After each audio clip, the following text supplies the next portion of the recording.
This is in fact the sixth time that I come and participate in Art Dubai. However, I have been in Dubai well before. I was invited on several occasions to give talks to Abu Dhabi and came to Dubai to see the first art fair, even though I didn't participate.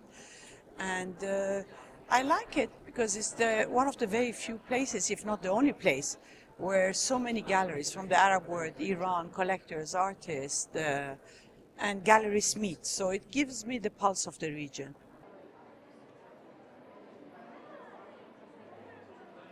Actually, it's a very nice experience for me because it's the first time I came here, and it's actually my first art fair also. So everything's new and very interesting.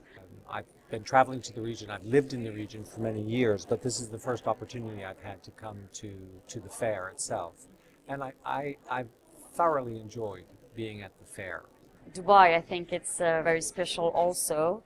There's so many nice artists and very represented from the Middle East also. So I never saw such a concentration of Middle East artists because I'm not used to. I used to go to the Biennale of Paris or somewhere else. So very interesting, very interesting. It's a good size fair. I think, if I'm not mistaken, there are under 100 galleries at the fair. And so, one is able to go around, see very easily what is in the different stands, engage with the gallerists, in very many cases talk to artists who are also here and other collectors. So I think I'm very pleased with what I've discovered here in Dubai.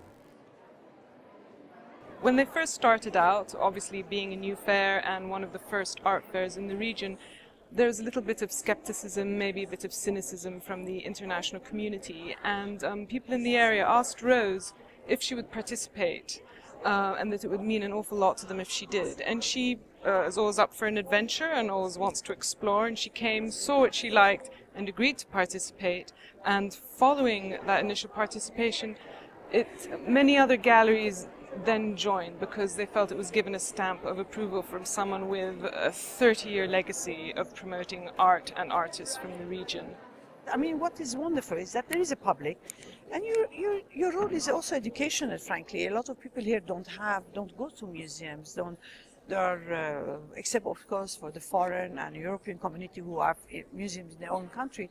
But I'm more interested in the locals, who don't have so much opportunity to see such variety, who ask wonderful questions, even if sometimes it might sound naive, but I think it's important questions, and it raises the issues of what is interesting for somebody, what speaks to them, rather than imposing on them.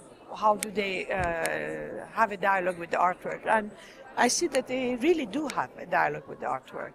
As soon as it's a bit more complicated, this dialogue happens with more difficulty, and it's much slower, and I like the immediacy of that dialogue. I like it.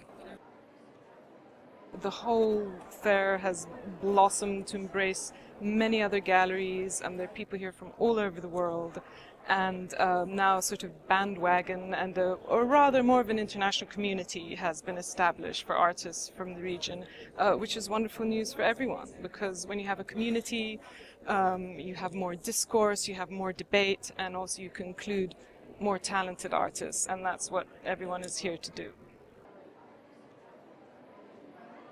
Actually, all art fairs is a teamwork, not only the team I work with, but also the teamwork of the art fair, other galleries, everybody brings it.